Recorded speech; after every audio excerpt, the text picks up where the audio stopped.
नमस्कार, तपाईँ हेर्दै हुनुहुन्छ एनबीआई न्यूज। म हेमन्त अधिकारी। हामीले विभिन्न क्षेत्रबाट तपाईलाई सन्देश दिनको निम्ति निमन्त्रण गरेका हुन्छौँ र आज हामीले वास्तवमा विद्यार्थी वर्गलाई लिएर एजुकेसनलाई लिएर खास तौरमा हामीले निमन्त्रण गरेका छौँ। यहाँ जो छ 8वटा देश मिलेर जस्तै सार्क देश मिलेर साउथ एसियन युनिभर्सिटीको स्थापना भएको छ न्यू दिल्लीमा र उहाँका प्रोफेसर हुनुहुन्छ युवराज पोखरेलजी। र युवराज पोखरेलजी हाम्रो एनबीआई न्यूजमा तपाईँलाई स्वागत छ। नमस्कार हेमन्तजी, मलाई चाहिँ एनबीआई न्यूजमा बोल्ने मौका दिनुभएकोमा तपाईलाई धन्यवाद। युवराजजी, वास्तवमा अहिले हामीले युनिभर्सिटीमा यो जो साउथ एसियन युनिभर्सिटी छ जो सार्क देश मिलेर जो बनाएका छन्, यसमा सार्क देश मिलेरै खर्चो दिन्छन् या भारत सरकारको रहपरमा यो बनेको छ? र अर्को कुरो के छ भन्दाखेरि जो यहाँ विद्यार्थीहरू जो नेपाली विद्यार्थीहरू छन्, किन हालाकि 8 देशका विद्यार्थीहरू यहाँ आएका हुन्छन् र नेपाली विद्यार्थीहरूलाई कुन प्रक्रियाको तहत यहाँ दाखिला मिल्छ र कसरी कोही विद्यार्थी निम्न वर्गका हुन्छन् उनलाई स्कलरसिप सहितको सहयोग कसरी मिल्न सक्छ? हजुर, यो तपाईको चाहिँ यसको बारेमा जाँदाखेरि विद्यार्थीले कसरी भर्ना गर्ने, कसरी भर्ना पाउने भन्ने कुरामा जाँदाखेरि थोरै युनिभर्सिटीको बारेमा ब्याकग्राउन्डमा जानुपर्ने हुन्छ। हजुर, यो 8वटा देशको यो दक्षिण एसियाली सहयोग सङ्गठन SAARC, South Asian Association for Regional Cooperation भन्ने एउटा सङ्गठन छ। यो सङ्गठनमा 8वटा देशहरू चाहिँ संलग्न भएर एउटा सङ्गठन चलिरहेको छ र यो सङ्गठनले भारत सरकारका भूतपूर्व प्रधानमन्त्री मनमोहन सिंहको नेतृत्वमा एउटा चाहिँ एजुकेसनल सेन्टर साउथ एसियामा एउटा excellent education centre, academic centre जहाँ चाहिँ अनुसन्धान पढाइको साथसाथै एकदम यो ब्राइट स्टुडेन्टहरूलाई चाहिँ एकै ठाउँमा जम्मा गरेर साउथ एसियाको एउटै कल्चर, साउथ एसियाको एउटै चाहिँ के अरे मोनिट्री, साउथ एसियाको एउटै चाहिँ के अरे पोलिटिक्स गराउने उद्देश्यका साथ यसको सुरुवात भएको 2008मा यो कन्सेप्ट लेटर तयार भएको र 2010मा यो युनिभर्सिटीको प्रोजेक्ट अफिस सुरु भयो र 2010मा एउटा सब्जेक्ट पनि उनीहरूले चाहिँ पढाउन सुरु गरेर 2011मा गएर यो युनिभर्सिटीका 7वटा विषयमा पढाइ सुरु भएको छ। त्यो 7वटा विषयमध्ये biotechnology, life science and biotechnology यहाँ चाहिँ मास्टर र पिएचडीको पढाइ हुन्छ र फ्युचरमा यहाँ ब्याचलरको पढाइ पनि सुरु गर्ने प्लान छ। सेकेन्ड फेजको प्लानमा पहिलो फेजमा 7वटा विषय छ, ब्याचलर सम्भावना छ। त्यस्तै गरेर यहाँ चाहिँ कम्प्युटर साइन्सको मास्टर र पिएचडी हुन्छ। अर्को चाहिँ म्याथमेटिक्सको चाहिँ मास्टर र पिएचडी पढाइ हुन्छ। लको एलएलएम र पिएचडी ल छ। त्यस्तै गरेर डेभलपमेन्ट इकोनोमिक्सको मास्टर र पिएचडी छ। आइआर इन्टरनेसनल रिलेसन को मास्टर पिएचडी, त्यस्तै गरेर सोसियोलोजीको मास्टर र पिएचडी पढाइ हुन्छ यहाँ। र यो भयो युनिभर्सिटीका विषयवस्तुको विषयहरू जुन पढाइ हुन्छ अहिले फिलहालको लागि, त्यो कुराहरू भयो।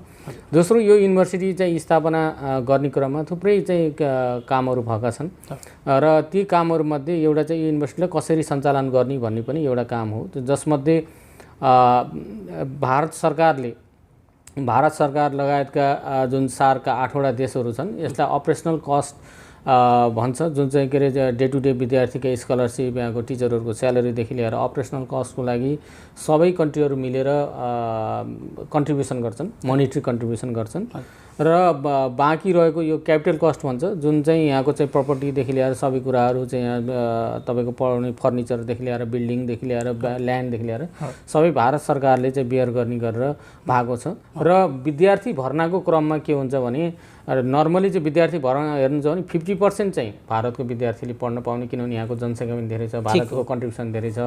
50% आउट अफ इन्डियाको चाहिँ विद्यार्थीले पाउने भन्ने चाहिँ नर्मल रुल छ। आउट अफ इन्डिया मध्येमा 7वटा कन्ट्री र साथै विभिन्न देशहरू जस्तै युरोपियन कन्ट्रीहरू, अमेरिकन कन्ट्रीहरू, अफ्रिकन कन्ट्रीहरूका विद्यार्थीहरूले पनि यहाँ चाहिँ उनीहरूले पनि पाउँछन्, तर उनीहरूले चाहिँ फुल पेमेन्ट गर्नुपर्ने हुन्छ।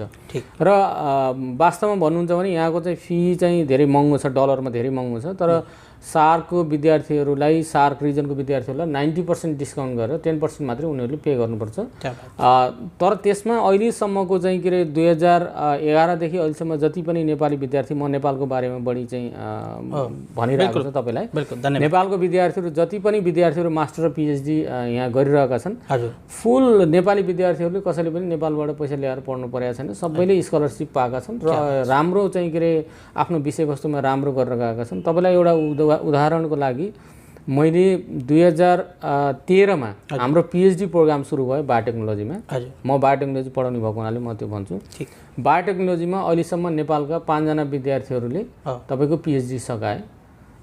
ती 5 जना विद्यार्थीहरू सबै 5 जना विद्यार्थीहरू अहिले चाहिँ अमेरिकामा पोस्टडक गरिरहेका छन्। भनेको मतलब हाम्रो चाहिँ एजुकेसनको उनीहरूले यहाँ चाहिँ पिएचडी सक्दाबित्तिकै उनीहरूलाई चाहिँ अमेरिकामा जबको चाहिँ अफर पाएर अमेरिका गएका छन्। भनेको मतलब यो हिसाबले 5 जना विद्यार्थीहरू चाहिँ जुन पिएचडी सकाए यहाँबाट अहिलेसम्म आजको दिनसम्म 2013 देखि अहिलेसम्म सबै विद्यार्थीले अमेरिकामा एकजना होइन 6 जना विद्यार्थीले, एकजना चाहिँ फ्रान्समा पोस्टडक गर्न गएको छ र 5 जना चाहिँ अमेरिकामा उनीहरूले चाहिँ जब पाएर गइसकेका छन्। र कतिपय यहाँ चाहिँ मास्टर गरेर गएका विद्यार्थीहरू धेरै विद्यार्थीहरू अमेरिकामा पिएचडी गर्नलाई पनि गइरहेका छन्। र कोही पनि अहिलेसम्मको मैले बायोटेक्नोलोजीको कुरा गर्दाखेरि बायोटेक्नोलोजी प्रोफेसर भएको नाताले कुरा गर्दाखेरि साउथ एसियन युनिभर्सिटीमा पढ्न आएका विद्यार्थीहरू कुनै पनि विद्यार्थी अहिलेसम्मको रेकर्डमा एकजना पनि घर बसेको छैन, या त पिएचडी गरिरहेको छ या त चाहिँ उसले अलरेडी जबमा छ। त्यस्तो अवस्था छ र अरू विषयमा पनि त्यस्तो छ। अब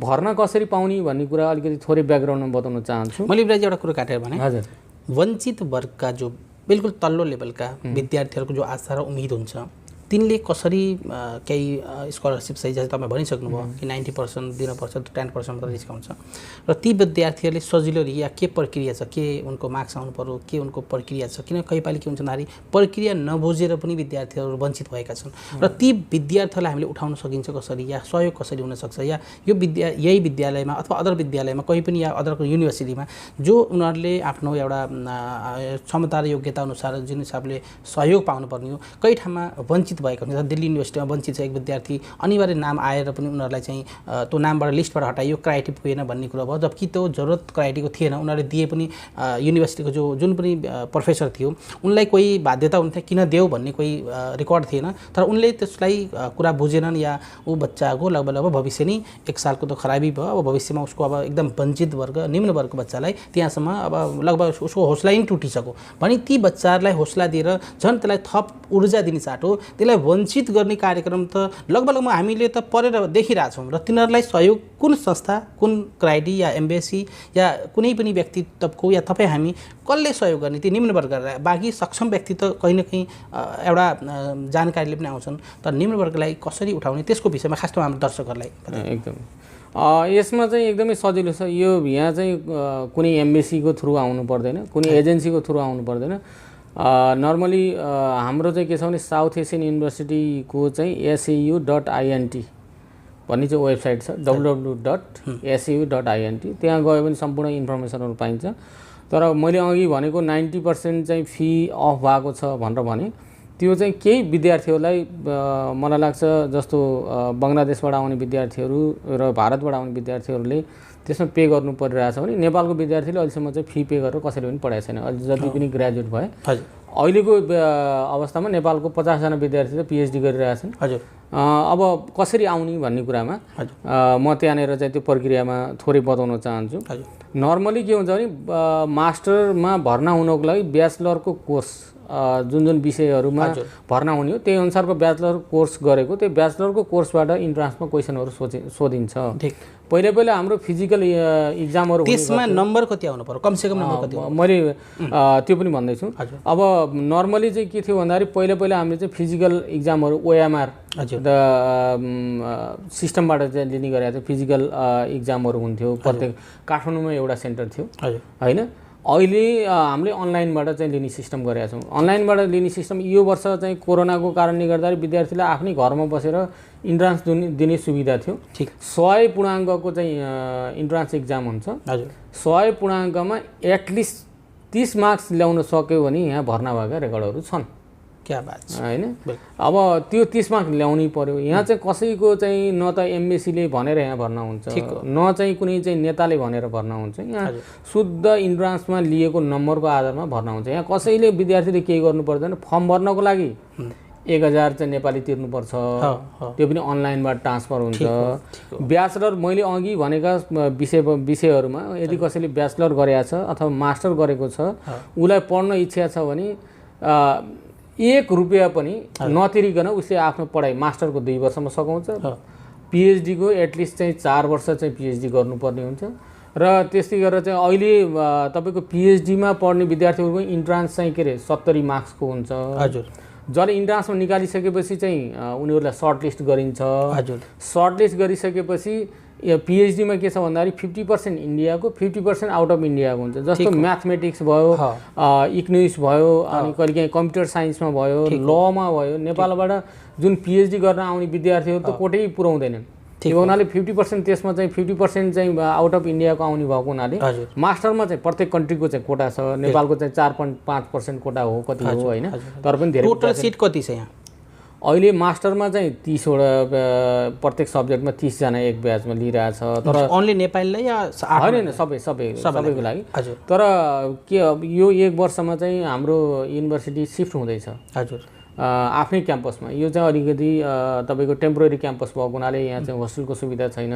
बाहिरबाट आउने विद्यार्थीलाई पूर्ण रूपमा होस्टेल दिनुपर्ने हाम्रो चाहिँ के चाहिँ प्रक्रिया हुन्छ त्यो भएको हुनाले चाहिँ होस्टेल दिन नसकेको हुनाले हाम्रो विद्यार्थी संख्या पनि कम छ PhD मा प्रत्येक सब्जेक्टमा अहिले चाहिँ 8 जनाको दरले चाहिँ के रे एडमिसन भइरहेको छ प्रत्येकमा भनेपछि 7 वटा सब्जेक्टमा 8 7 56 जना चाहिँ प्रत्येक वर्ष भर्ना हुन्छन् अब 4 वर्ष कोर्स भएको हुनाले त्यो PhD स्टुडेन्टहरुले अलरेडी होस्टेल अकुपाई गरे हुनाले ठाउँ नभएको हुनाले धेरै विद्यार्थी भर्ना लिन सकिन्न तर पनि नेपाली विद्यार्थीले धेरै चाहिँ के रे सुविधा लिन सक्छन् अर्को कुरा PhD मा म भन्दै छु तपाईलाई थोरै मैले चाहिँ गरे यसलाई कन्टिन्यू गरेर सकाइदिन्छु बिल्कुल PhD मा के हुन्छ भने भर्नाको प्रक्रिया अनलाइनै हो त्यो पनि हजुर त्यो पनि इन्ट्रान्स टेस्ट नै हुन्छ इन्ट्रान्स टेस्टको चाहिँ 100 मा 70 पूर्णाङ्क इन्ट्रान्स टेस्ट हुन्छ PhD लाई अनि इन्ट्रान्समा चाहिँ जब नाम निकालिसकेपछि 30 आयो 30% आयो भने उसको चाहिँ सर्ट लिस्टेडमा पर्छ 70 मा 30 आयो भने 70 मा हैन 70 मा 30% मार्क्स आयो भने हजुर 100 मा 30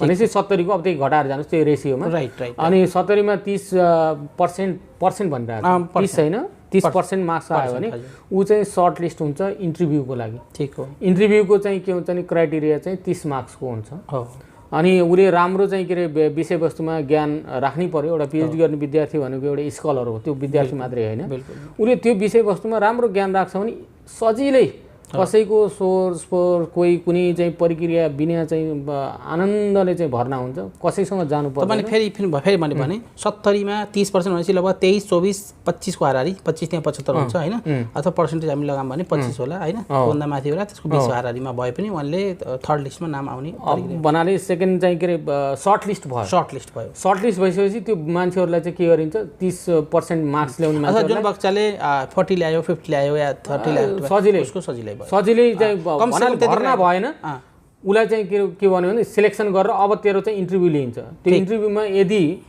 हाम्रो युनिभर्सिटी खोलेको अवस्थामा हजुर म सबै विद्यार्थीलाई के भन्न चाहन्छु नि हामीले अनलाइन पनि इन्टरभ्यु दिन सक्छौं हो तर इन्टरभ्यु चाहिँ तिमीलाई कन्फिडेन्स छ आफ्नो कुरा राम्रोसँग राख्न सक्छौ भने ठीक छ नेपालबाट चाहिँ यहाँ दिल्लीको हाम्रो क्याम्पसमा सोझै आउने जाने आउने भाडा युनिभर्सिटीले दिन्छ नाम निस्के पनि ननिस्के पनि ठीक अनि यहाँ आएर चाहिँ टिचरको अगाडि बसेर आफ्नो चाहिँ के रे विषयवस्तुका कुराहरू टिचरहरूले सोध्छन् उसले जे पढाएको छ मास्टरमा त्यही सोध्ने हो उसको चाहिँ विषयवस्तुको नलेज के छ त्यही नै इन्टरभ्यु हुन्छ त्यहाँभन्दा अरु हुँदैन हाम्रो युनिभर्सिटी दिएपछि वो सक्षम छ कि छैन त्यसमा चाहिँ के रे चाहिँ अब इन्टरभ्युमा राम्रो गर्न सक्यो भने उसको चाहिँ नाम चाहिँ PhD मा निस्किन्छ त्यो विद्यार्थीले जब PhD मा भर्ना भइसकेपछि महिनाको 25,000 स्कलरशिप पाउँछ र कुनै पनि विद्यार्थीले PhD मा पाउँछ मास्टरमा थुप्रै स्कलरशिपहरु छन् यहाँ सिल्भर जुबली चाहिँ सिल्भर जुबली चाहिँ स्कलरशिप के रे इन्डियाको सिल्भर जुबली स्कलरशिप छ अनि त्यसपछि मेरिट स्कलरशिप छ प्रेसिडेन्शियल स्कलरशिप छ नेपालको विद्यार्थीले यदि स्कलरशिप पाएन भने फाइनान्शियल सपोर्ट भनेर दिन्छ 100% विद्यार्थीहरुले युनिभर्सिटीले फ्रीमा पढाइरहेको छ क्या बात छ त्यो खालको चाहिँ कुराहरु छ त्यो बगुनाले यहाँ चाहिँ अब यस्तो अवसर भने त तपाईको त्यो गरिब र धनी भन्ने कुरै छैन जो पढ्ने विद्यार्थीले त्यो गरिब र धनी भनेर यहाँ हेर्दै हेर्दैन गरिब र धनी जेहेन्दार भन्छौ नि हामीले जुन चाहिँ जेहेन्दार भन्छौ भने पढाइमा जसले चाहिँ इन्ट्रेस्ट राख्ने विद्यार्थीको लागि त यो चाहिँ तपाईको एउटा एजुकेसन हब नै हो धेरैलाई थाहा छैन यो चाहिँ एक यही बिल्कुल हामीले दर्शकलाई यही हामीले भन्न चाहम तर नेपाली विद्यार्थीहरु पर वर्ष प्रत्येक वर्ष कतिजना विद्यार्थीले भर्दा र यति लिमिट हुन्छ 10 वटा 20 वटा 30 वटा 50 वटा लखे केसमा PhD प्लस मास्टरमा बढी होलान्, पिएचडीमा कम होलान्। तर सङ्ख्या बलमा कतिसम्म होलान्? जस्तै धेरैले अब विद्यार्थीले अपर्च्युनिटी अब जानकारी भयो भने त मान्छे 100, 200, 500, 1000, 2000ले फर्म भर्लान् हैन। तर वास्तवमा यति सङ्ख्याले मात्रै पाउँछ नि। तपाईँले भनिसक्नुभयो जग्गा कम हुनाले, सिट लिमिट हुनाले, अरू फेरि सबैमा डिभाइड हुँदाखेरि सिर्फ नेपालले मात्रै पाउँदैन, 8वटै देशले पाउँछ। अनि त्यस हुँदाखेरि कतिसम्मको सङ्ख्याबलमा उनले पाउलान्? जस्तै अरू कसैले उम्मिद गरेर भर्दाखेरि पनि यतिसम्मको सङ्ख्या पालिका चाहिँ मैले भरेँ मैले पाइनँ भन्ने यो आउन सक्छ हैन। दुःखको कुरा के छ भन्नुहुन्छ भने नेपालको चाहिँ प्रत्येक वर्ष मास्टरको लागि कुरा गर्दाखेरि मास्टरको लागि प्रत्येक वर्ष त्यस्तै 100-150 जनाले चाहिँ फर्म भर्छन्। हजुर हजुर ठिक। त्यो 100-150 जनामा एकदमै कम पास हुन्छन्। हेर्नुहोस् 30 मार्क्स ल्याउने विद्यार्थी धेरै कम हुन्छन्। अब त्यो भएपछि त त्यो चाहिँ स्वत आउट हुने हो। तर कतिपय बेला चाहिँ के हुन्छ भने विद्यार्थी कम भयो। त्यो तपाईँले पिएचडी को विषय भन्नुभयो, मास्टरको कुरा गरिरहेको छु। हजुर भन्नाले कम्तीमा इन्ट्रान्स तयारी गरेर त्यो चाहिँ अब्जेक्टिभ क्वेसन आउँछ। यो चाहिँ कति हुन्छ प्रत्येक वर्ष दाखिलाको प्रक्रिया नेपालीलाई? होइन मैले त्यही भन्दैछु। त्यो भएको हुनाले अहिलेसम्म हेर्दाखेरि नेपालीको सङ्ख्या त कम हुन्छ, किनभने 4.5% हो। 4.5% 30 जनाको 4.5% भने कमै 2 जना 3 जना 2 जना 3 जना हुन्छ भने 7 दूनो 14 7 त्यहाँ 21 जनाको चाहिँ सिट हुन्छ। 21 जनाको भनौँ न 21 जनाको चाहिँ मास्टरमा सिट हुन्छ भने सबै सब्जेक्टमा। तर 21 जनाको सिटमा अहिलेसम्म चाहिँ कहिलेकाहीँ 21 जना बढी 22-23 जनाले पनि पाउँछन्। कहिलेकाहीँ चाहिँ 10-12 जना मात्रै आएको पनि देखिन्छ, किनभने पास गर्न सक्दैनन्। कतिपय विद्यार्थीहरू आउँदैनन्, कतिलाई थाहा छैन युनिभर्सिटीको बारेमा, नयाँ युनिभर्सिटी हो।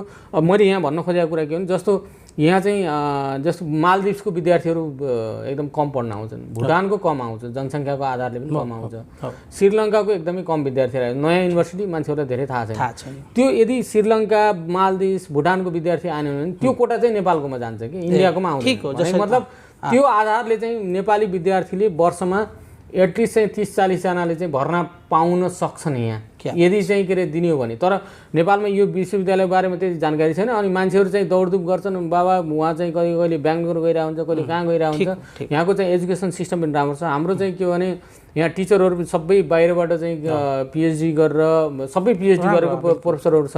कोही युएसएबाट आएको छ, कोही युकेबाट आएको छ। अब हामी चाहिँ नेपाली 3 जना चाहिँ प्रोफेसरहरू छौँ, 2 जना सोसियोलोजीमा हुनुहुन्छ हैन, 3 जना फ्याकल्टीहरू छौँ।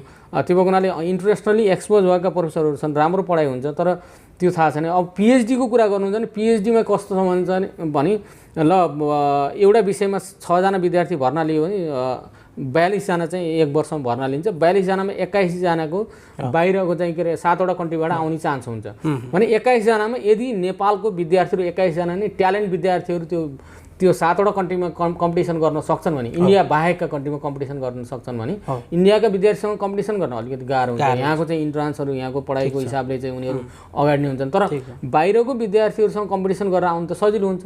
त्यो चाहिँ 7वटा कन्ट्रीसँग चाहिँ कम्पिटिसन गरेर आउन सक्यो भने उनीहरूले 10 जना 12 जनासम्म चाहिँ पनि त्यो 21 जनामा के अरे भनौँ न 21 जना विद्यार्थीमा 10-12 जनाको पिएचडीमा भर्ना हुने सम्भावना चाहिँ रहिरहेको हुन्छ। बिल्कुल, यो बहुत ही राम्रो सन्देश पनि हो कि धेरै विद्यार्थीहरूलाई या धेरै विद्यार्थीहरूका पेरेन्ट्सहरूलाई यो विषयलाई जानकारी थिएन। 2008बाट यहाँ चाहिँ साउथ एसियन युनिभर्सिटी खास तौरमा सार्कको 8वटा देश मिलेर बनेको युनिभर्सिटी छ, जो कि यो अब झन् फैलिँदैछ, यो अलि ठुलो व्यवस्थामा जाँदैछ। र जानकारी भएका विद्यार्थीहरूले फर्म भरेर अन्त भएन भने पनि कोही विद्यार्थीहरूले अलग अलग युनिभर्सिटीमा भर्छन् जहाँ नाम छ, कोही आएर पनि नाम काट्छन्। र त्यो एन्ट्रेन्स यदि जुन क्राइटेरिया पुरा भयो भने यहाँ स्कलरसिप सहितको लगभग 90% फिस माफ हुने उहाँले जानकारी दिइसक्नुभयो। र युवराजी यो विषय भयो एजुकेसनको। र अब हामी अदर क्षेत्रमा पनि जाऊँ। यहाँका जो सङ्घ संस्था सामाजिक क्षेत्रहरू छन् र यहाँहरूले पनि यहाँका बाल विद्यार्थीहरू आफ्नो सानो ठुलो नोकरी पेसा गरेर आफ्नो विद्यार्थीलाई सकेसम्म हर पेरेन्ट्सले आफ्नो बच्चाहरूलाई राम्रै भूमिकामा या राम्रो पोस्टमा या राम्रो ठाउँमा लैजाउँ भन्ने एउटा सपना बोकेका हुन्छन्। र उनीहरू पनि कहीँ न कहीँ उनको दिशा निर्देश जो छ धीरे धीरे जाँदै उनीहरू एजुकेसनको राम्रो ज्ञान नहुँदाखेरि उनीहरू जब एक हायर एजुकेसनको लेभलमा पुग्छन् उनीहरू आफै थाकेका हुन्छन् र उनीहरू फिसेलाएर अब सानो ठुलो आफ्नो फेरि भविष्य हायर एजुकेसन जान सक्दैन। यो के कारण छ जो कि एक सानो लेभलमा राम्रो गर्दै जाँदा पनि माथिल्लो हायर एजुकेसन जाँदाखेरि उनीहरूको हिम्मत टुटिसकेको हुन्छ र पेरेन्ट्सले पनि लगभग हात खडा गरिसकेका हुन्छन् कि अब हामीले यहाँसम्म पढाइयो, अब बाबु छोरा या छोरी भयो बिहा गर बाबु, अब बिहा गर्ने हो तिमीले हायर एजुकेसन नगर भन्ने एउटा सोच। अनि छोरा छन् भने बाबु तिमीले कमाउने हो, अब हामीले जति सकियो हामीले 12 पास गराइयो या हामीले ब्याचलरसम्म पढाइयो जसो तसो गरेर अब हामीले सक्दैनौँ होइन। यो अवस्था लगभग अब अहिलेको समाजमा देखा परेको छ। कोसिस त छ कि हामीले केही अझै राम्रो गरौँ, तर जहाँ तक पेरेन्ट्सबाट पनि यो हात भइसक्यो, मैले छोरी मान्छेको बिहा गरिदिन पाउँथ्यो र छोरा मान्छेलाई चाहिँ अब नोकरी पेसा गरेर आफै गर भन्ने सोच यो समाजमा छ। र त्यो समाजलाई खास तौरमा यो एउटा आँखा देखाउने मेसेज कि त्यो समाजलाई सही ज्ञान के हुनपर्छ। अब यसमा हेमन्तजी अब तपाईँले भनेको क्वेसन चाहिँ दुई तरिकाले हेर्नुपर्ने हुन्छ। एउटा चाहिँ म नेपालको परिप्रेक्ष्यमा बोलिरहेको छु भने अर्को तरिकाले चाहिँ मैले यसलाई व्याख्या गर्नुपर्ने हुन्छ। तर म चाहिँ नेपाली प्रवासी नेपालीहरू जो भारतमा बसेर आफ्ना छोराछोरीहरू सानो लेभलसम्म छ भने माथिसम्म पुर्याउन नसकेको अवस्था छ भने मैले त्यसमा फोकस हुनुपर्छ जस्तो लाग्छ मलाई चाहिँ तपाईँले भनेको क्वेसनको मनसाय बुझ्दाखेरि। अब यहाँ मैले के देख्छु भन्दाखेरि नेपालमा अहिले चाहिँ नर्मली चाहिँ पढाउने कुराहरूमा प्यारेन्ट्सहरू सचेत भइसकेका छन्, पढाउनुपर्छ भन्ने भावना छ। कतिपय गरिबीले गर्दाखेरि पढ्न पाएको छैन, तर पनि अहिले चाहिँ एजुकेसनमा आएको म चाहिँ 2046 सालमा जुन आन्दोलनको टाइम मैले एसएलसी पास गरेर कलेज पढ्न गएँ, तर त्यो बेलाको परिस्थिति हेरेर अहिले हेऱ्यो भने एजुकेसनमा कायापलट नै भएको छ नेपालमा। मान्छेहरूले चाहिँ अपर्च्युनिटीहरू छन्, त्यसलाई कसरी युटिलाइज गर्ने त्यहाँ गरिब धनी भन्ने कुराहरूको चाहिँ डिफ्रेन्सेसहरू छ। तर चाहिँ प्राइभेट नभए पनि सरकारी कलेजहरूमा पढ्ने चाहिँ अवसरहरू नेपालमा छ। अब दोस्रो कुरा के हो भने कामको सिलसिलामा, रोजगारीको सिलसिलामा, व्यापार व्यवसायको सिलसिलामा धेरै नेपाली चाहिँ दाजुभाइहरू भारतमा आएर बसिराख्नु भएको छ। एक दोस्रो चाहिँ के छ भन्नुहुन्छ भने भारतमा लामो समयसम्म काम गरिसकेको बाबुबाजेहरू यहाँ चाहिँ जब गरिरहेको र उहाँहरू चाहिँ यहीँको भारतको चाहिँ नागरिक भएर बसेको अर्को नेपालीको एउटा ग्रुप छ जुन चाहिँ हामीले चाहिँ के अरे भारतीय नेपाली भनेर भन्छौँ।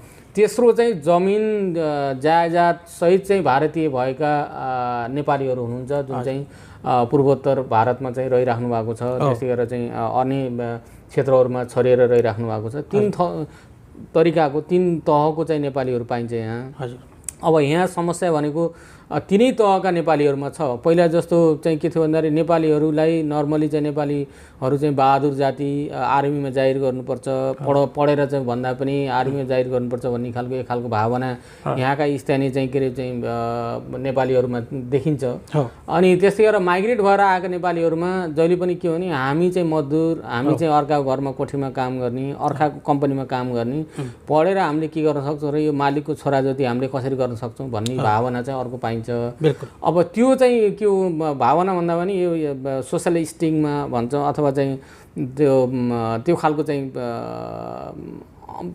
अन्धता हामीमा चाहिँ त्यो खालको चाहिँ अवेरनेसको कमी देखिन्छ। अर्को माइग्रेसन भएर आउने नेपालीहरूमा के हुन्छ भने केही समयको लागि जाहिर गर्ने हो, यो छोराछोरी पढेर के गर्ने, मेरै चाहिँ सानोतिनो चाहिँ जाहिर जुन चाहिँ मजदुरी गरिरहेको छु अथवा चाहिँ कुनै चाहिँ होटल लाइनमा काम गरिरहेको छु यसैमा लगाइदिन्छु 2-4 पैसा भइहाल्छ भन्ने खालको भावनाले गर्दाखेरि त्यो नभएको। तर मैले अहिलेको जमानामा यत्रो भारतमा चाहिँ के अरे शिक्षित धेरै जसो प्यारेन्ट्सहरू देख्छु, तर अहिले केही प्यारेन्ट्सहरू जुन चाहिँ सानोतिनो जाहिर गर्नुभएको छ उहाँले एसएलसी पनि पास गर्नुभएको छैन, तर छोराछोरीलाई पढाएर त्यो आफ्नो जीवन लाइफस्टाइल चाहिँ कायापलट गरेको पनि देखिन्छ। इन्जिनियर भएका छन्, डक्टर भएका छन् नेपालीहरूका छोराछोरीहरू। अहिले एजुकेसनमा सुस्त चाहिँ एउटा प्रभाव चाहिँ पर्दै गएको देखिन्छ।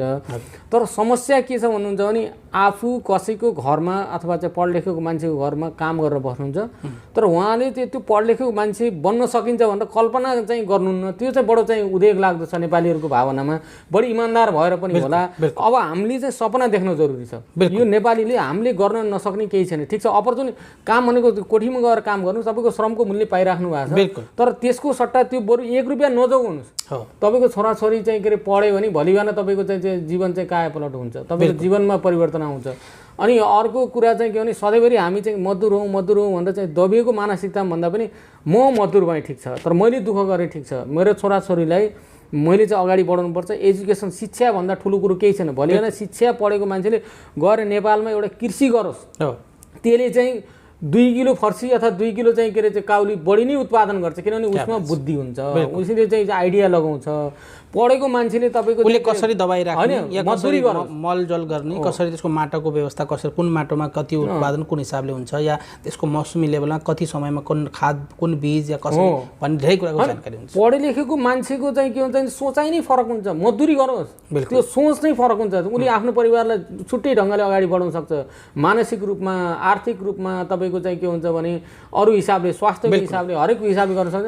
देशको ब्याङ्क शिक्षा बराबर केही पनि छैन। बिल्कुल, देशको ब्याङ्क ब्यालेन्स र कुनै देशको उन्नति पनि त्यहाँको शिक्षा नै हो। त्यहाँ विद्यार्थी, त्यहाँका जनताहरू शिक्षित छन् भने देशको आउने पिँढी नै, भविष्य नै उज्जवल हुन्छ भने शिक्षा अनिवार्यता छ। र शिक्षाको निम्ति जो सरकारले गर्न पर्नेका जो नीतिहरू छन्, खासमा अहिले यो राजनीति र पोलिटिकल लेभलले गर्दाखेरि धेरै विद्यार्थीहरूलाई प्रभाव परेको छ। किन भन्दाखेरि विद्यार्थीहरू नै राजनीतिमा गएका हुन्छन्, अलग अलग पार्टीमा सदस्यता लिन्छन् र त्यहाँको आए दिनको झगडे, आए दिनको बैठक, आए दिनको उनीहरूको चाहिँ जो हल्ला छन् या आफ्नो र्यालीहरू छन् या बन्द छ या खुल्ला छ, जो पनि छ, त्यसमा आफ्ना आफ्ना टोली बनाएर जुन हिसाबको समय व्यतीत गरेका छन्। किन उनले पाउने केही पनि होइन। कुनै पनि संस्थामा पनि मैले के देखेको छु भन्दाखेरि यहीँ पनि धेरै संस्था खोलेका छन्। संस्थामा लगाएका र संस्थाका मेन अध्यक्ष, उपाध्यक्ष, सचिव, मेन टिम कोर मिटिङको त फाइदा छ, किन यो संस्था मेरो र म त्यसको हाकिम हुँ। तर जो एक त्यसलाई सपोर्ट गरेर कान्दा दिएर जनताहरू जो हजारौँको साथमा उनलाई साथ दिएछन्, ती ठगा महसुस गर्छन्। न त संस्थाले साथ गर्छ, न संस्थासित आस्था बोकेका व्यक्तिले साथ गर्छ। भनेपछि त्यो व्यक्ति आफूलाई पनि बनाउँदैन, संस्थामा पनि जोडेर केही काम हुँदैन र आशा भोलि बिहान के हुन्छ भन्दाखेरि ल मलाई संस्थाले केही पनि गरेन, म त्यहाँ जोडिएको थिएँ पनि। त्यो विषयलाई लिएर खासमा संस्थामा जोडिएका साथीहरूलाई हामीले कसरी तिनीहरूलाई सही ज्ञान र सही तरिकाको दिशा दिन सकिन्छ दर्शकलाई। हजुर, एकदमै राम्रो क्वेसन सोध्नु हो होइन। मैले तपाईँको क्वेसनको अगाडिको पार्ट चाहिँ मेरो इन्ट्रेस्ट रह्यो, पछिको पार्ट पनि म चाहिँ तपाईँलाई बताउँछु। अगाडिको तपाईँले फ्याक्ट भन्नु खोज्नुभएको थियो, तपाईँले त्यसलाई चाहिँ बिचमा छोडिदिनु भयो। एउटा क्वेसन गर्नुभएको थियो, नेपालमा राजनीतिले गर्दाखेरि नेपालको शिक्षा बर्बाद भएको छ भन्नु होइन। म यहाँनिर एउटा कुरा चाहिँ जोड्नै मन लाग्यो है, एकदम गजब। यो एजुकेसनसँग भएको हुनाले मैले छोटकरीमा राखेँ। गजब के छ भने म नेपाल छँदाखेरि म प्युठानमा जन्मेँ मान्छेहरू, मेरो घर प्युठान। क्या बात। हजुर। अनि मेरो गाउँ अब यहाँ भारतमा नचिन्ने कोही छैन, भारतमा अरू नेतालाई चिन्दैनन्, मणिग्रम सिंहलाई धेरैले चिन्छन् यहाँ। क्या बात छ। मणिग्रमकै गाउँमा जन्मिए मान्छे। सानैदेखि चाहिँ भारतप्रतिको नकारात्मक भावना बोकेर हामी स्कुलदेखि लिएर अहिलेसम्म जन्मिए मान्छे। हजुर। ठिक छ, भारतप्रति नेगेटिभ अब पोजिटिभ आफ्नो ठाउँमा छ। म पोलिटिकली जान चाहन्न। जब म 8 वर्ष भयो भारत आएको है, म एउटा टिचरको रूपमा आएको छु। परम्परादेखि मेरो बुवाले पनि यहीँ आएर पढ्नुभयो। परम्परादेखि चाहिँ नेपालीहरू भारतमा आउने त्यो खालको चाहिँ डिफ्रेन्स थिएन। बिल्कुल बिल्कुल बिल्कुल। तर भारतमा आएर चाहिँ सम्पूर्ण नेताहरूले यहीँबाट शिक्षा लिएर गए। बिल्कुल बिल्कुल। यहीँबाट चाहिँ राजनीतिक चाहिँ के अरे चाहिँ तपाईँको भनौँ न अब माओवादी आन्दोलनदेखि लिएर पहिलेका पञ्चायतको आन्दोलनमा सबैको सेल्टर चाहिँ यहीँ भारतमा बनाएर गए। तर नेताहरूले चाहिँ भारतका राम्रो कुरा केही पनि लगेनन् कि नेपालमा। समस्या यहाँनिर नराम्रो कुराभरि बोकेर गए हाम्रा नेताहरूले। एजुकेसन पनि लए, अरू कुराहरूलाई, सबै कुरा राम्रा कुरा पनि लगाछन्, तर राम्रा कुराहरू कहिले पनि फलो गर्न प्रयास गरेनन्। भारतमा तपाईँको राजनीतिक चाहिँ कुराहरू छ, यहाँ गरिब धनीहरू, त्यहाँ गएर शिक्षा पनि नेगेटिभ शिक्षामा आउँदैछु छ, सबै कुरा छ। भारतमा गजब कुरा के छ भन्नुहुन्छ भने भारतलाई हामीले चाहिँ के अरे नेगेटिभ तरिकाले हेर्छौँ। भारतमा तपाईँले अघि भनिहाल्नु हो, भारतको एउटा प्राइभेट कलेजमा पढ्नको लागि सजिलै एकदम टप कलेजहरूमा पढ्नको लागि जति पर्सेन्ट ल्याए पनि सजिलै पाइन्छ, पैसा तिर्नुपर्छ। बिल्कुल बिल्कुल। तर भारतमा सरकारी कलेजमा नाम निकाल्नु भनेको होइन, सरकारी कलेजमा नाम निकाल्नु भनेको एक खालको चाहिँ तपाईँको फलामको चिउरा चबाउनु सर हो। ठिक ठिक। सरकारी कलेजको डिग्री जहाँ चाहिँ एउटा चाहिँ जाहिर खान जान्छ, दिल्ली युनिभर्सिटीको डिग्री र चाहिँ एउटा कुनै चाहिँ प्राइभेट कलेजको डिग्री लगेर जान्छ भने त्यो चाहिँ त्यो इम्प्लोइमेन्ट दिने मान्छेले त्यो दिल्ली युनिभर्सिटीको डिग्रीलाई के गर्छ भन्दाखेरि एकदम समान साथ चाहिँ छुन्छ। बिल्कुल। भनेपछि यहाँ चाहिँ सरकारी कलेजहरू त्यस्तो चाहिँ के अरे चाहिँ अवस्थामा छन् कि जहाँ चाहिँ विद्यार्थीलाई कम्पिटिसन गर्नुपर्छ। नेपालको चाहिँ सरकारी चिजहरू के गर्ने भत्ताभङ्ग गरिदिए ती नेताहरूका सबैका, चाहे त्यो नेकपाका होस्, चाहे काङ्ग्रेसका हुन्, चाहे अरू पार्टीका हुन्, धेरै जसो नेताका चाहिँ के अरे प्राइभेट कलेज स्कुलहरू छन् तिनी महँगा छन्, 1 वर्ष चलाउँछन्, दुनियाँ चाहिँ के अरे चाहिँ डान्स गराउँछन्, त्यो गराउँछन्, विद्यार्थी भर्ना गराउँछन् हैन, सांस्कृतिक कार्यक्रम गराउँछन्, विद्यार्थी भर्ना गराउँछन्, 1 वर्षपछि त्यो कलेज सकिन्छ अनि फेरि अर्को वर्ष अर्को प्राइभेट कलेज खोल्छन्, नाफा कमाउँछन्, त्यसलाई चाहिँ भत्काइदिन्छन्, कुनै स्थायित्व छैन। अनि त्यो खालको चाहिँ के अरे प्राइभेट कलेजहरू खोलेका छन् नेताहरू इन्भल्भ भएर अथवा नेताका आफन्तहरू इन्भल्भ भएर। सरकारी कलेजमा चाहिँ के गर्छ भने नेताका आफन्तहरू, नेताका नजिकका मान्छेहरूलाई जुन चाहिँ सक्षम छन् त्यसलाई चाहिँ भिसी रजिस्ट्रार गराएर पठाइदिन्छन्, त्यहाँ राजनीतिक नियुक्ति हुन्छ, सदस्यता नपाइकन त्यहाँ छिर्न पाइँदैन।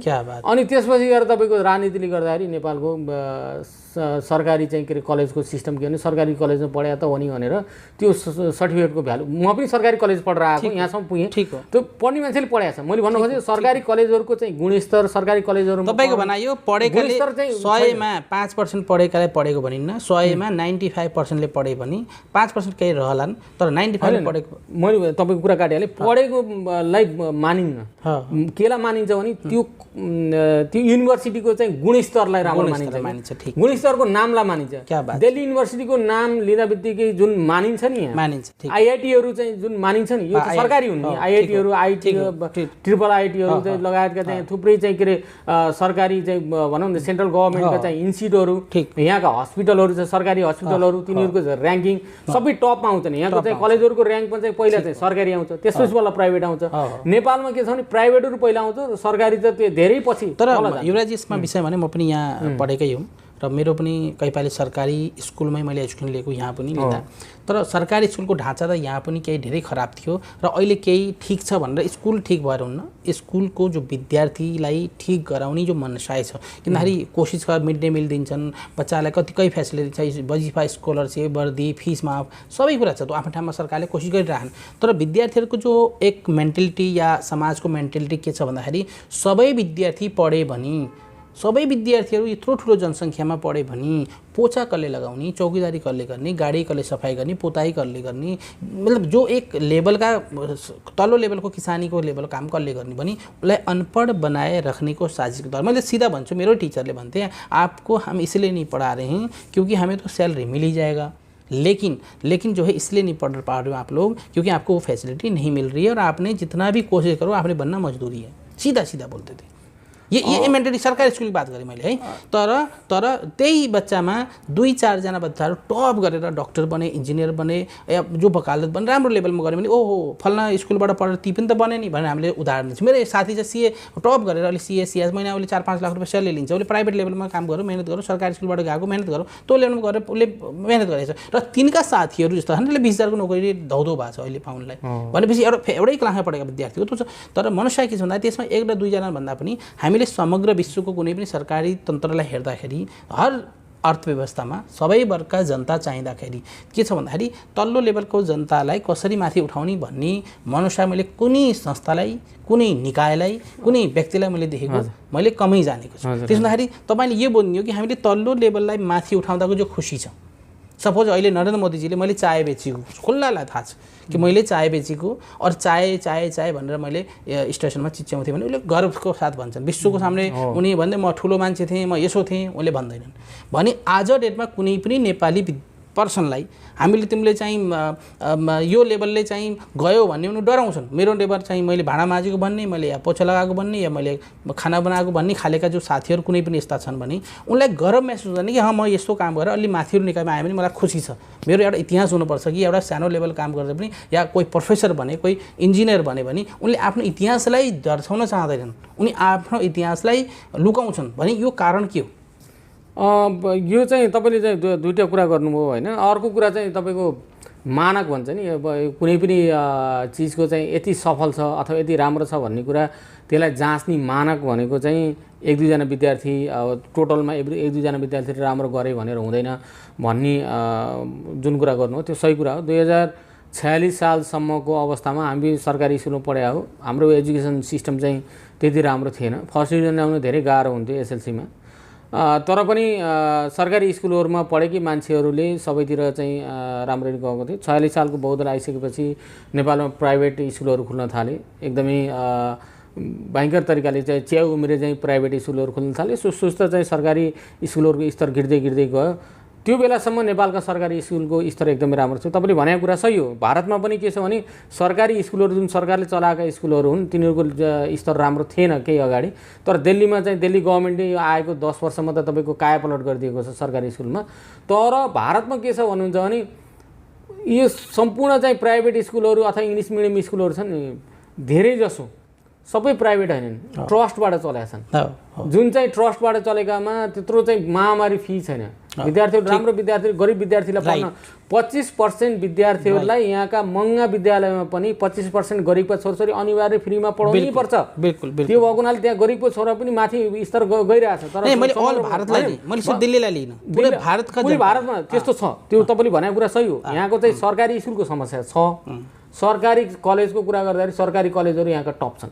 त्यो कुरा मैले सरकारी कलेजमा आउन सरकारी स्कुलबाट आउन केन्द्रीय विद्यालय छ हैन, सर्वोदय विद्यालय छ।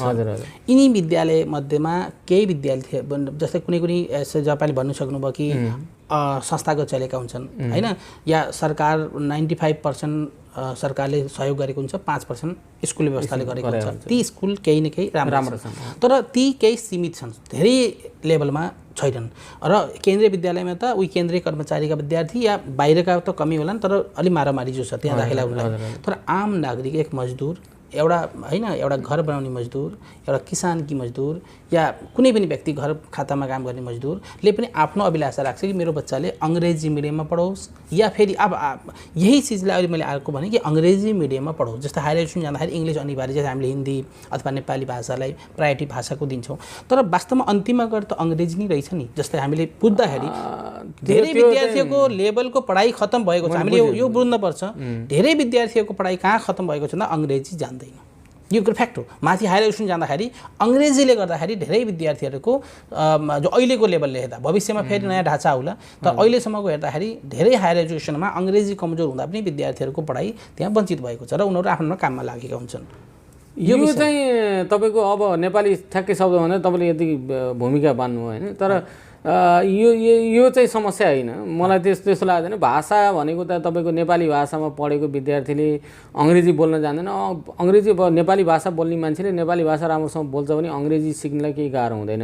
यो त मैले मैले भन्नु खोजेको हामी पनि हाम्रो पालामा पनि 4 कक्षामा गएर एबिसिडी पढेको हो सरकारी स्कुलमा। हामी चाहिँ 10 कक्षासम्म एसएलसी दिने बेलासम्म इङ्ग्लिसलाई हामीले नेपालीमा पढेर पास गरेका मान्छे हो भने त्यो भाषा मैले भन्न खोजेको भाषाको कारणले मान्छे वञ्चित हुनुपर्ने जरुरी हुन्न, तर त्यसमा चाहिँ के हुन्छ नि लगाव हुनु जरुरी छ। हाम्रोमा के छ भन्दाखेरि एउटा हाउगुजी हुन्छ नि, अङ्ग्रेजीमा त हामीले पढ्न सक्दैनौँ। बाबा अङ्ग्रेजी भने धेरै चाहिँ नै युवराजी मैले भने भन्दैछु, मैले फेरि काटेँ। दिल्ली युनिभर्सिटीभित्र अङ्ग्रेजीको कमजोरीको वजहसित बाँकी बच्चा 100 में 100 नंबर लेकर आएको छ, तर आपका दाखिला इसीलिए नहीं होगा क्योंकि आपकी अंग्रेजी में मार्क्स कम हैं भने सबूत सहित भन्छु। मैले मिडियामा भनेको छु, न्युजमा भनेको छु भने त्यो हामी वञ्चित भइसक्यो। मैले बुझेँ तपाईँको कुरा, त्यो चाहिँ गलत हो होइन, त्यो चाहिँ गलत हो। चाहिँ जस्तो अङ्ग्रेजीमा चाहिँ दिल्ली युनिभर्सिटीले चाहिँ के छ भने अहिले चाहिँ दिल्ली युनिभर्सिटीले 4वटा विषयलाई 4वटा विषयको चाहिँ तपाईँको ऱ्याङ्किङ लिँदाखेरि 4वटा विषय अथवा चाहिँ 3वटा विषय जुन चाहिँ उनीहरूले टप चाहिँ विषयलाई कुन कुनलाई चाहिँ आधार मान्ने भन्ने कुरा चाहिँ आफूले दिन पाउने चाहिँ अधिकार युवराजी युनिभर्सिटीभित्र दिल्ली युनिभर्सिटीभित्र जो सार्क कन्ट्रीका छन्, जो आसपासका छन्, तिनलाई प्रायोरिटी कसले दिने र त्यो प्रायोरिटीलाई कसले उठाउने। हामीले अमेरिकासित भुटानको कम्पेयर गर्न सकिँदैन, अमेरिकासित नेपालसित कम्पेयर गर्न सकिँदैन। यदि नेपाल, भुटान, बङ्गलादेश, म्यानमार या जो पनि हाम्रा सार्कका कन्ट्री छन्, यिनीहरू सार्कका कन्ट्री श्रीलङ्का वगैरह आउँछन्, यो कन्ट्रीहरू यी कन्ट्री अगर भारतमा पढ्न आउँछन् भने अमेरिकाका फरेन कोटामा जो आउँछन्, यहाँ अमेरिकाबाट आएको अङ्ग्रेजी र भुटानबाट आएको अङ्ग्रेजीमा फरक हुन्छ एकदम। उनलाई यहाँ युनिभर्सिटीले के कम्पेयर गरिदिन्छ भन्दाखेरि अमेरिका र भुटानलाई बराबरी गरिदिएर, अमेरिका नेपाललाई बराबरी गरिदिएर आपका उस लेभलले म्याप नहीं हो भने उसले फालिदिन्छ।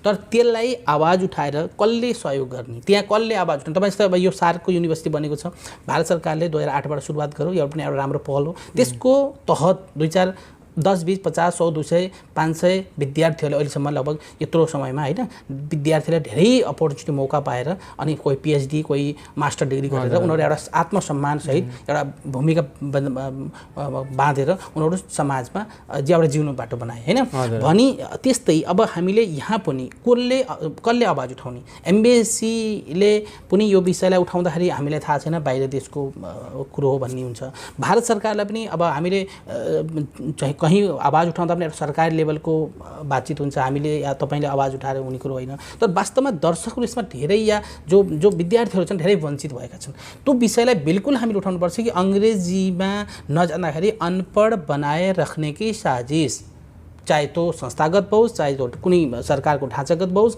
या कुनै पनि प्रायोरिटी होस् यसमा भएकै छ त्यसलाई हामीले आँखा बन्द गर्नु मिल्दैन त्यसलाई हामीले सामना गर्नुपर्छ र जो छ यो हामीले यो वञ्चित यो त मैले न्युजमा भनेको छु मैले सामने भएरै भनेको छु तपाईँलाई एकदमै मैले भन्नुभयो अब यहाँ दुईवटा कुरा मैले दुई तरिकाले चाहिँ जोड्नुपर्छ एउटा कुरा त म एउटा टिचरको नाताले म अहिले दिल्लीमा पढाइरहेको छु साउथ एसियन युनिभर्सिटीमा त्यो भएको नाताले टिचरको नाताले विद्यार्थीले यदि राम्रो चाहिँ के अरे गरिरहेको छ राम्रो चाहिँ जेएनदार विद्यार्थी हो भने उसको पढ्न पाउने अधिकार चाहिँ संविधानले नि तपाईँको चाहिँ के अरे निश्चित गरेको छ त्यसको अधिकार हो त्यो अधिकार वञ्चित गर्न पाउने अधिकार चाहे चाहिँ भारत सरकार चाहे नेपाल सरकार चाहे अमेरिकन सरकार कसैलाई पनि मैले भन्दैछु पाउनुहोस् है म तपाईँको कुरामा आइरहेँ अब दोस्रो कुरा अब चाहिँ यिनी जुन चाहिँ के भनेको छ भने अब दिल्ली युनिभर्सिटीले पनि पोहोर सालदेखि हजुर जस्तो नेपाली विषयहरूमा राम्रो गर्न सक्ने मान्छेहरूलाई पनि नेपाली विषयलाई पनि काउन्ट गरेर उनीहरूको चाहिँ जुन र्याङ्किङ निकाल्दाखेरि अथवा तिनीहरूको नम्बर निकाल्दाखेरि चाहिँ अरू विषय उनीहरूले चाहिँ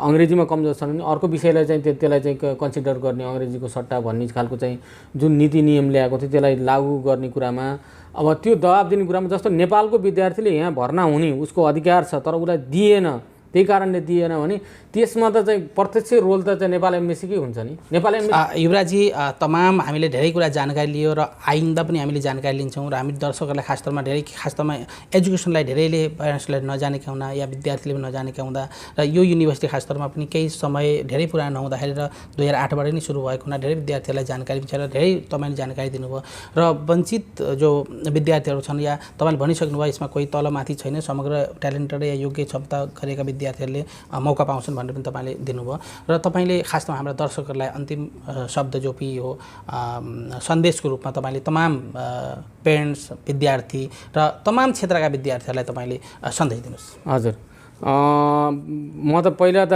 हाम्रो हेमन्तजी अनि हाम्रो भाइ के अरे क्यामेराम्यान भाइ हाम्रो भट्टराई भाइ तपाईँ दुईजनालाई धन्यवाद दिन चाहन्छु। बेला बेलामा चाहिँ हेमन्तजीले चाहिँ यो एनबिआई न्युजमा बोल्ने मौका दिनुहुन्छ। मलाई के कुरामा खुसी लाग्छ भने कतिपय बेला चाहिँ अलिक बढी सल्लाह पनि दिइन्छ होला अलिकति एउटा चाहिँ टिचर भएको नाताले नर्मली हामीले चाहिँ विद्यार्थीहरूलाई बढी सल्लाह दिन्छौँ।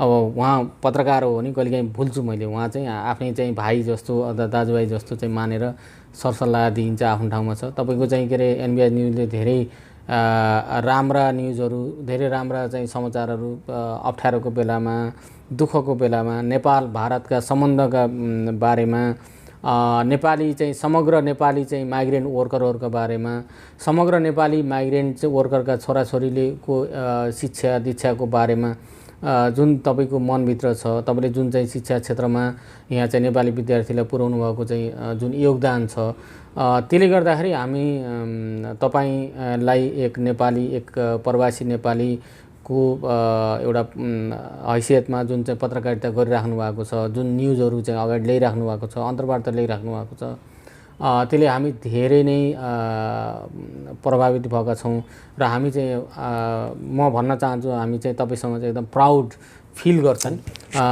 त्यसको लागि चाहिँ तपाईँको निरन्तरता रहिराखोस्। र अन्तिममा मैले चाहिँ एउटा कुरा के भन्न चाहेँ भन्नुहुन्छ भने दुई तिनवटा कुराहरू गर्न चाहेँ। जीवन परिवर्तन गर्ने मान्छेको जीवन परिवर्तन गर्ने एउटा मात्रै सूत्र हो त्यो भनेको शिक्षा हो। जसले जतिसुकै सङ्घर्ष गरेर जीवनमा जतिसुकै दुःख गरेर पनि एउटा चाहिँ अगाडि बढ्छ त्यो मान्छे सफल हुन्छ। जीवन भनेको एउटा चाहिँ सङ्घर्षका खुड्किलाहरू पार गर्दै जाने र नयाँ नयाँ कुराहरू चाहिँ हासिल गर्दै जाने, नयाँ नयाँ सफलता प्राप्त गर्दै जाने, दुःख गर्दै जाने, सफलता प्राप्त गर्दै जाने र त्यसैमा खुसी हुन सिक्नु नै जीवन हो। त्यो भएको हुनाले म मजदुर हुँ अथवा म भारतमा काम गर्छु, म कम्पनीमा काम गर्छु, कोठीमा काम गर्छु भन्ने चाहिँ के अरे चाहिँ एकदम तल्लो चाहिँ भनौँ न एक खालको हीनता भावना राख्न जरुरी छैन। म काम गरिरहेको छु तर मेरो जीवन परिवर्तनलाई गर्नको लागि मैले मेरा छोराछोरीलाई पढाउनु पर्छ भन्ने चाहिँ भावना सबै नेपालीमा आओस्, म त्यो चाहन्छु। चाहे त्यो नेपालको कुना कन्दरामा बसेको, नेपालमा बसेको मान्छेहरू होस् अथवा चाहिँ दुःख गरेर मजदुरी गरेर गर्ने मान्छे होस् नेपालमा पनि, उसले पनि आफ्नो छोराछोरीलाई जुन चाहिँ हैसियतले चाहिँ शिक्षा दीक्षा दिन सकिन्छ उनीहरूलाई राम्रो संस्कार शिक्षा दीक्षा दिने कुरामा जोड गरियो भने हाम्रो समाज आफै परिवर्तन हुन्छ। शिक्षाले नै हाम्रो समाजलाई परिवर्तन गर्ने हो, त्यो कुरामा म मान्छु। र शिक्षा जस्तो ठुलो कुरा केही पनि छैन। शिक्षामा एउटा कुरा के हो भने शिक्षा भनेको सबै कुराहरू आउँछ र यदि कोही नेपाली विद्यार्थीहरू चाहे चाहिँ यहाँ चाहिँ भारतमा बसेर पढ्ने चाहिँ विद्यार्थीहरू हुन् अथवा चाहिँ यहाँ भारतमा मजदुरी गरेर चाहिँ बसेका बाबुआमाका छोराछोरीहरू हुन्, उनीहरूले चाहिँ एकदमै त्यस्तो खालको चाहिँ डराउनु पर्ने, ओहो हामी यहाँ चाहिँ ठुल्ठुला चाहिँ प्राइभेट कलेजमा पढाइ हुन्छन्, स्कुलमा पढेको मान्छेहरू इङ्ग्लिसमा बोल्छन्, हामी सक्दैनौँ भनेर हिन्दा भावना राख्न जरुरी छैन। हामी नेपाली पहिले यहाँ त सबैले चाहिँ गोर्खा भन्ने चलाउनुहुन्छ, बहादुर भन्ने चलाउनुहुन्छ। हामी सबै कुरामा बहादुर हुनुपर्छ। हामी चाहिँ के अरे बहादुर हुनुपर्छ तर हामी बुद्धु हुँदैन। अब बहादुर त छ तर बुद्धु भइयो भने के हुन्छ अगाडि बढ्न सकिन्न। अहिलेको जमाना भनेको बहादुरले मात्रै होइन बुद्धि क्षमताले पनि अगाडि बढ्ने हो। हामी चाहिँ त्यत्रो बहादुरी भएका मान्छे, इमान्दारिता भएका मान्छे शिक्षाको क्षेत्रमा पनि हामी धेरै अगाडि बढ्न सक्छौँ। हामीले चाहिँ धेरै चाहिँ आफ्नो चाहिँ भनौँ न ज्योति नेपालको ज्योति फैलाउन सक्छौँ शिक्षाको माध्यमबाट। अब भाषा यो विषयहरू भनेको त 2 महिना 4 महिनाको खेल हो। अहिले चाहिँ सबै कुराहरू चाहिँ इन्टरनेटमा एभाइलेबल छ, सबैलाई पहुँच छ, इन्टरनेटको सुविधा छ अथवा छैन भने पनि चाहिँ त्यो गर्न सकिन्छ। कसैले आफूलाई म हिन हुँ, म सानो हुँ, मैले गर्न सक्दिनँ भने भावना राख्नै जरुरी छैन। तपाईँहरू सबै अगाडि बढ्नुहोस्। आवश्यक परेको सहयोग सरसहयोग हाम्रो चाहिँ हेमन्तजी लाई सम्पर्क गर्न सक्नुहुन्छ भारतको शिक्षाको बारेमा, मलाई सम्पर्क गर्न सक्नुहुन्छ हैन, लगायतको हामी बसेर पनि चाहिँ केही समस्या समाधान गर्न सकिन्छ। जुन चाहिँ भाइहरू चाहिँ अहिले यो वर्ष चाहिँ एडमिसन भएन भन्ने खालको पिर परेको छ भने पनि त्यसलाई चाहिँ सम्झिनुहोस् कि मलाई चाहिँ मेरो चाहिँ भाग्य चाहिँ ले गर्दाखेरि अथवा मेरो चाहिँ कन्सिक्वेन्स मिलेन, यो वर्ष मिलेन, अर्को वर्ष म चाहिँ जसरी पनि गर्नुपर्छ, डटेर लाग्नुहोस्। सफल नहुने एकचोटि लडेको मान्छे मात्रै उठेर हिँड्न सक्छ। कहिले चाहिँ के अरे चाहिँ लड्दैन भने त्यसले लडेपछि उठ्न सिक्दैन। त्यो भएको हुनाले लड्दै उठ्दै सङ्घर्ष गर्दै गयो भने त्यो मान्छे फलाम इस्पात स्टिल बन्छ। अनि त्यो फलामलाई कुट्दा कुटिसकेपछि के हुन्छ भन्दाखेरि त्यो पगाल्दा चाहिँ स्टिल बन्ने हो। त्यो स्टिलमा खिया लाग्दैन। त्यो भएको हुनाले फलामबाट चाहिँ स्टिल बन्ने प्रयास गर्नुहोस् सबै विद्यार्थीहरू। यङ मान्छे भनेको चाहिँ सजिलो हुन्छ। हाम्रो चाहिँ दिमाग भनेको काँचो माटो हो, त्यसलाई जस्तो सोचे त्यस्तै हुन्छ। तपाईँ रुखको मुनि बसेर भए पनि, बाटो मागेर भए पनि यदि पढ्नुहुन्छ भने तपाईँ सफल नभए संसारमा कुनै पनि सफल हुँदैन। त्यो चाहिँ संसारमा देखिया छ। उदाहरणको लागि मैले लास्ट उदाहरण दिएँ। हिजो बिहान हामीले सुन्ने गरेका छौँ भारत यत्रो ठुलो देशको 130 करोड जनसङ्ख्या भएको देशको चाहिँ प्रधानमन्त्री कुनै बेला उहाँ चाहिँ रेलवेमा बसेर चाहिँ चिया पनि बेच्नुहुन्थ्यो। त्यो चाहिँ के भने उहाँ लागेर निरन्तरताले नै मान्छे सफलता प्राप्त गर्ने हो। यही चाहिँ मेरो सन्देश रहन्छ सम्पूर्ण नेपाली जुन चाहिँ प्रवासी नेपालीको रूपमा यहाँ भारतमा बस्नु भएको छ, बच्चा बच्ची पढाइराख्नु भएको छ, उहाँहरू बुवा आमालाई र बच्चा बच्चीलाई मेरो यही सन्देश नै हुन्छ। म पनि त्यही सङ्घर्ष गरेर हिजो बिहान घाँस काटेर हलो जोतेर चाहिँ यो साउथ एसियन युनिभर्सिटीमा पढाइरहेको छु एउटा सफल टिचरको रूपमा। यो चाहिँ गर्न सकिन्छ भन्ने कुरो मेरो पनि अब हाम्रा पनि उदाहरण छन्, तर त्योभन्दा हामीभन्दा धेरै ठुल्ठुला उदाहरण भएका मान्छेहरू छन्। अब अर्को उदाहरण चाहिँ मैले एउटा चाहिँ सानो दिइसकेँ। गुल्मीमा जन्मिएर संस्कृत पढेर संयुक्त राष्ट्रसङ्घको चाहिँ के अरे चाहिँ उपमहासचिव जस्तो चाहिँ पदमा चाहिँ काम गरेर चाहिँ कुलचन्द्र हाम्रो चाहिँ श्री कुलचन्द्रजी चाहिँ गुल्मीबाट हुनुहुन्छ। उहाँ चाहिँ अहिले चाहिँ संयुक्त राष्ट्रसङ्घको अर्को चाहिँ कुनै विभागमा काम गरिराख्नु भएको छ। नसकिने भन्ने केही हुँदैन। यहीँको चाहिँ गुगलको चाहिँ जुन सिइओ बन्नुभएको छ उहाँको ब्याकग्राउन्ड पनि एकदमै कमजोर गरिब वर्गकै ब्याकग्राउन्ड हो। त्यही इक्जाम्पल भयो। हामीले गर्न सक्छौँ किनभने हामी नेपाली हौँ। हामीमा नेपाली चाहिँ माटोको चाहिँ गन्ध छ।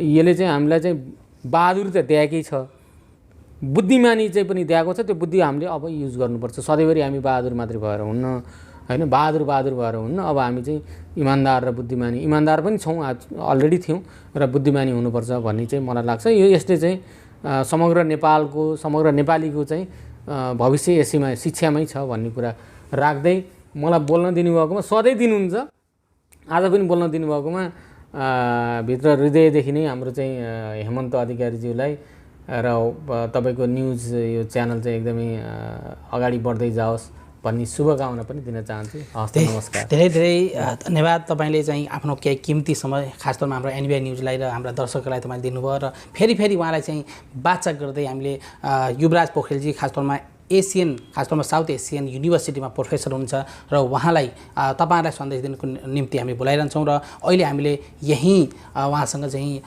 बिदा लिन्छौँ। हस्त नमस्कार। नमस्कार। Thank you.